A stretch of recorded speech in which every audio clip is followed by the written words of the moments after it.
Bismillahirrahmanirrahim. Assalamualaikum warahmatullahi wabarakatuh. Syukur Alhamdulillah kita bisa berjumpa lagi di channel ini. Sholawat dan salam selalu dan tetap tercurahkan kepada junjungan kita Nabi besar Muhammad Shallallahu Alaihi Wasallam. Allahumma sholli ala Sayyidina Muhammad. Harapan dan doa saya, semoga saudaraku semuanya selalu diberikan kesehatan, dilapangkan rezekinya, diampuni dosa-dosanya, dan dipanjangkan umurnya. Amin ya Rabbal Alamin. Sahabat beriman yang dirahmati Allah, dalam 5 rukun Islam, salat adalah rukun pertama yang wajib dikerjakan. Ibadah salat juga merupakan tiang agama. Salat adalah kewajiban bagi setiap umat Islam sebagai bukti kecintaan kita kepada Allah. Ada 5 waktu salat wajib yang tidak boleh ditinggalkan, yaitu salat subuh, zuhur, asar, maghrib, dan isya. Jika ditinggalkan, maka akan mendapatkan dosa besar. Meskipun berada dalam kondisi yang tidak memungkinkan, salat adalah hal yang wajib dikerjakan. Meskipun tidak bisa berdiri, maka dibolehkan untuk duduk.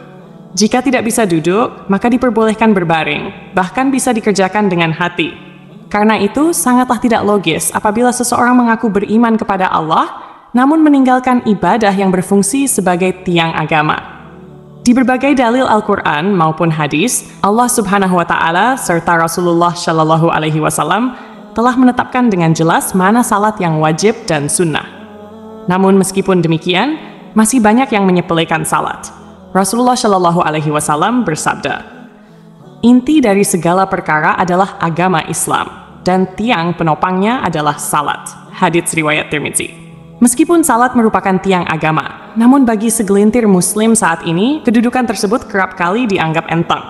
Alhasil, salat yang seharusnya mampu mendatangkan pujian dari Allah justru berubah menjadi ibadah yang sangat dibenci oleh Allah dan Rasul-Nya.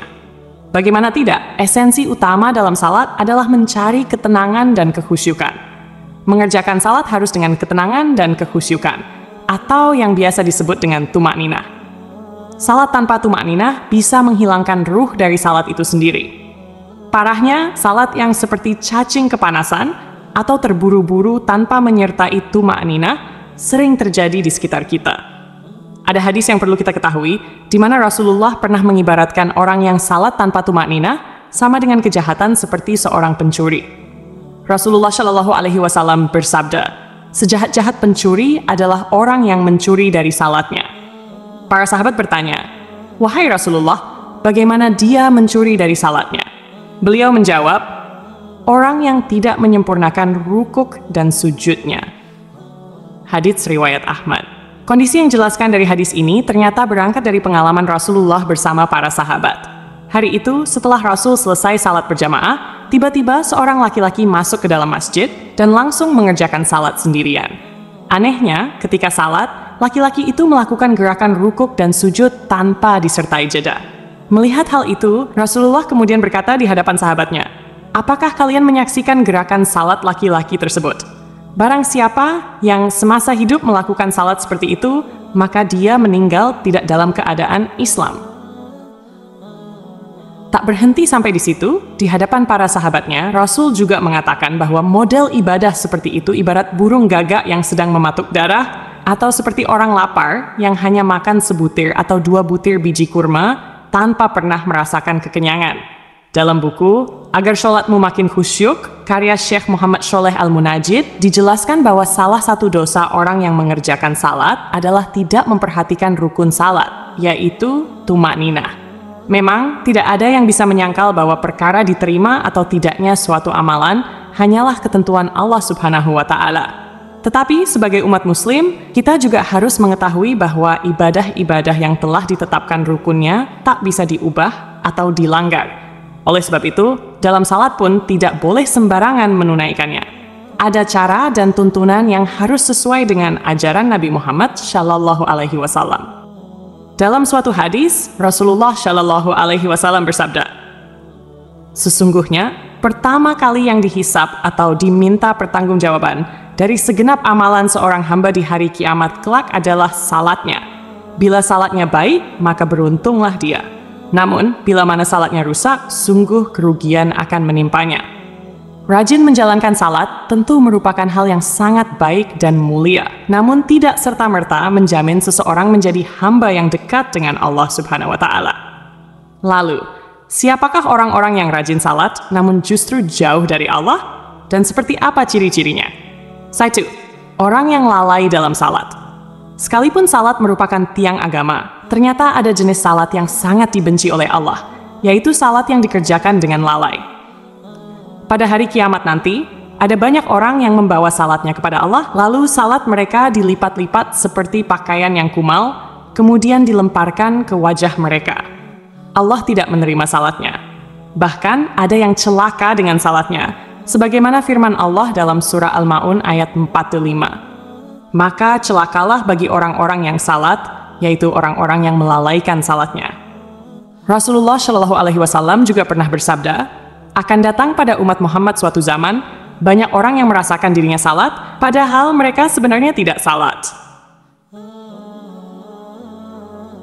Perintah salat adalah untuk mengingat Allah Subhanahu wa Ta'ala, sebagaimana disebutkan dalam surah An-Nisa ayat 43, sehingga kamu mengetahui apa yang kamu ucapkan. Yang dimaksud lalai adalah tidak mengetahui maksud apa yang dibaca dan dikerjakan dalam salat, atau tidak memperhatikan syarat, rukun, dan ketentuan-ketentuan lainnya. Akibatnya, yang diperoleh hanyalah kelelahan tanpa pahala. Rasulullah Shallallahu Alaihi Wasallam bersabda, berapa banyak orang yang salat, keuntungan yang diperoleh hanyalah payah dan letih. Salat seperti ini tidak akan menambah dekat kepada Allah, bahkan bisa menjauhkan. Rasulullah menegaskan, barang siapa yang salatnya tidak dapat mencegah perbuatan keji dan mungkar, maka tiada bertambah baginya kecuali semakin jauh dari Allah. Orang yang suka menggunjing orang lain. Allah Subhanahu wa Ta'ala berfirman dalam surah Al-Mudaththir ayat 42-48. Apakah yang memasukkan kalian ke dalam neraka sakar? Mereka menjawab, kami dahulu tidak termasuk orang-orang yang mengerjakan salat, dan kami tidak pula memberi makan orang miskin. Kami juga suka membicarakan hal yang batil bersama orang-orang yang membicarakannya, dan kami mendustakan hari pembalasan hingga datang kepada kami kematian. Dalam ayat ini, salah satu penyebab seseorang masuk neraka adalah suka membicarakan kejelekan orang lain. Orang yang salat, namun suka membicarakan aib orang lain, akan ditempatkan di neraka sakar. Allah melarang perbuatan ini, sebagaimana firman-Nya dalam surah Al-Hujurat ayat 12. Wahai orang-orang yang beriman, jauhilah banyak dari prasangka, karena sebagian prasangka itu dosa.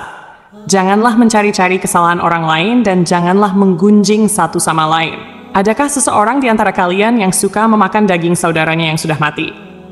Maka tentulah kalian merasa jijik kepadanya. Bertakwalah kepada Allah, sesungguhnya Allah Maha Penerima Taubat lagi Maha Penyayang. 3. Orang yang acuh pada sesama. Allah Subhanahu wa Ta'ala berfirman, sesungguhnya aku hanya akan menerima salat orang-orang yang merendahkan dirinya karena kebesaranku, menahan dirinya dari hawa nafsu karena aku, dan mengisi sebagian waktu mereka untuk mengingatku.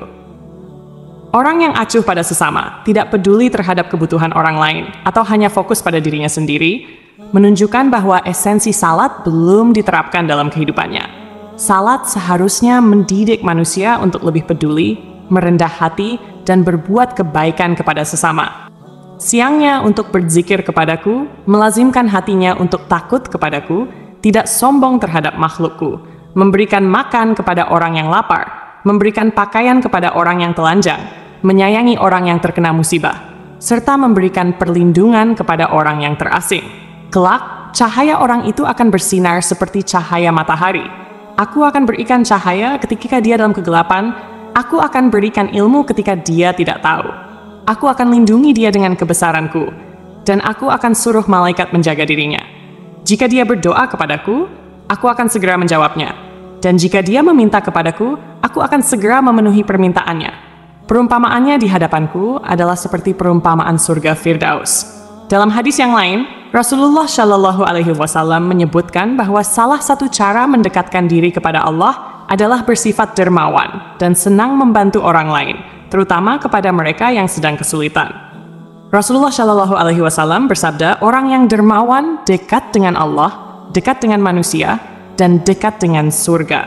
Sedangkan orang yang bakhil atau pelit jauh dari Allah, jauh dari manusia, dan dekat dengan neraka. Orang yang dermawan, insya Allah, akan menemukan kenikmatan di dalam salatnya.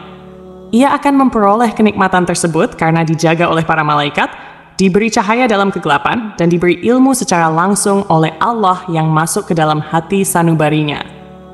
Orang yang ria. Sebab pertama yang mampu menjerumuskan seorang ahli ibadah sehingga mendapatkan azab, bahkan menjadi penghuni neraka, adalah sifat ria. Hal ini terjadi apabila semua amal saleh yang dilakukan di dunia bukan untuk mencari ridha Allah, melainkan untuk pamer dan mengharap pujian dari manusia. Allah Subhanahu wa Ta'ala berfirman, "Sesungguhnya orang-orang munafik itu menipu Allah, dan Allah akan membalas tipuan mereka.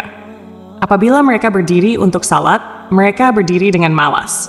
Mereka bermaksud ria dengan salat di hadapan manusia, dan tidaklah mereka menyebut Allah kecuali sedikit sekali." An-Nisa. Oleh karena itu, sebaik-baiknya amalan adalah amalan yang dilakukan dengan ikhlas, murni lillahi ta'ala, hanya demi Allah. Cukuplah kita berharap kepada ridha dan balasan darinya, karena Allah Subhanahu wa Ta'ala adalah seadil-adilnya pemberi balasan. Menjaga hati dan niat merupakan hal yang harus kita perhatikan agar semua amalan tidak berujung sia-sia atau menjadi ria kepada sesama. Orang yang suka berdusta adalah salah satu dosa besar yang diancam dengan siksa pedih di akhirat kelak. Di zaman sekarang, kebohongan tampaknya sudah menjadi kebiasaan di masyarakat. Padahal, sekecil apapun kebohongan tetap dianggap dosa besar. Meskipun seseorang rajin salat dan beribadah, jika lisannya suka berbohong, maka salat dan ibadahnya akan sia-sia. Kebohongan akan menghapus amal-amalnya. Jika ia mati tanpa bertaubat, maka ia akan dimasukkan ke dalam neraka. Allah Subhanahu wa Ta'ala berfirman, "Sesungguhnya yang mengada-adakan kebohongan hanyalah orang-orang yang tidak beriman kepada ayat-ayat Allah, dan mereka itulah orang-orang pendusta." Berenah Suta, berbohong adalah salah satu ciri dari golongan orang-orang munafik. Oleh karena itu, kita sebagai umat Islam wajib menjauhi tindakan dusta, karena hal itu dapat menyengsarakan kita di dunia maupun di akhirat. Semoga kita termasuk golongan orang-orang yang rajin salat dan dekat dengan Allah Subhanahu wa Ta'ala, sehingga kita mendapatkan ridhanya dan menetap di surganya kelak. Amin ya Rabbal Alamin. Demikian yang bisa saya bagikan, semoga bermanfaat untuk kita semua. Wassalamualaikum warahmatullahi wabarakatuh.